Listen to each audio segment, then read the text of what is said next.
Barcelone a lancé un ultimatum à deux de ses joueurs vedettes.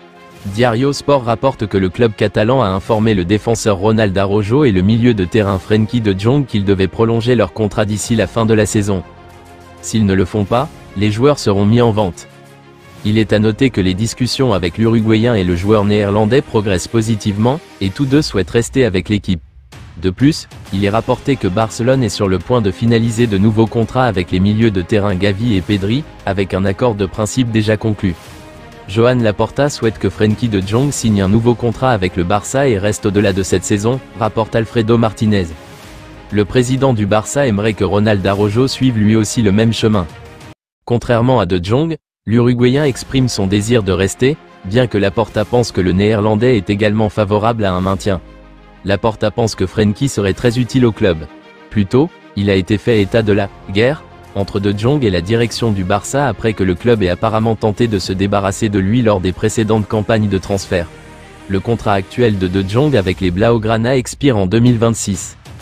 Joan Laporta a commenté la position du Barça en Liga. « Je n'aime pas regarder en arrière. Aujourd'hui, le championnat a l'impression de repartir de zéro. Nous pensons que le verre est à moitié plein. Bien sûr, nous aimerions avoir 7 ou 8 points d'avance.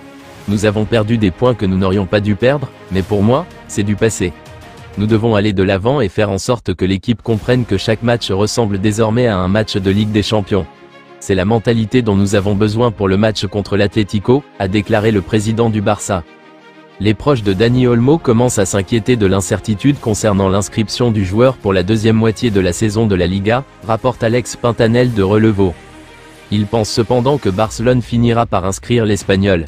Plus tôt, Joan Laporta a déclaré que le Barça avait demandé une mesure de précaution à un tribunal pour s'assurer que Dani Olmo et Pau Victor soient tous deux inscrits.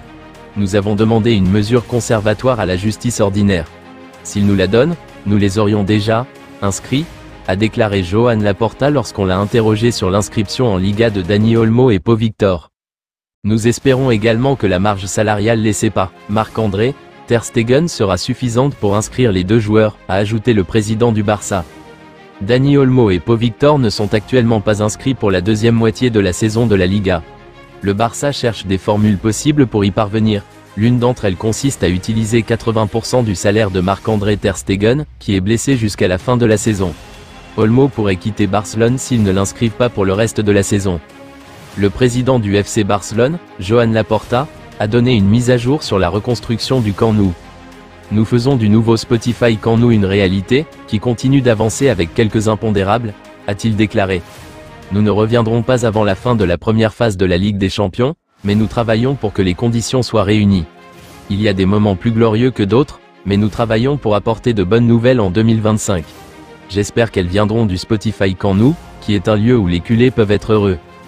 L'ailier colombien Luis Diaz, qui évolue à Liverpool, traverse une période troublante, se convertissant en une cible pour le FC Barcelone. Bien qu'il soit un élément clé de l'équipe, les performances remarquables de Luis Diaz ne sont pas reflétées dans sa rémunération, le plaçant au bas de la hiérarchie salariale des Reds. Arrivé de Porto pour 52 millions de livres dans le championnat anglais, Diaz n'a pas bénéficié d'une augmentation depuis son arrivée, suscitant des frustrations. Dans ce contexte, le FC Barcelone, qui a déjà manifesté de l'intérêt pour le joueur, pourrait voir une fenêtre d'opportunité s'ouvrir pour le recruter l'été prochain, surtout avec la situation contractuelle de stars comme Mohamed Salah prenant le devant de la scène. Luis Diaz avait été ciblé par le FC Barcelone lors du dernier mercato. Avec Nico Williams, il représentait une option pour dynamiser l'attaque, jusqu'à ce que l'ailier de Bilbao se distingue par sa performance exceptionnelle à l'Euro. Rappelons que le joueur espagnol est aussi dans le viseur du club français du PSG et bien que le FC Barcelone ait songé à d'autres joueurs, le salaire de Diaz, de 2,86 millions de livres par an, le rendait séduisant malgré les complications liées à son transfert, évalué à environ 70 millions de livres. Avec Liverpool actuellement focalisé sur le renouvellement du contrat de Salah, l'avenir de Diaz semble incertain, et le Barça pourrait tirer parti de cette situation pour attirer un joueur talentueux à un prix potentiellement négociable.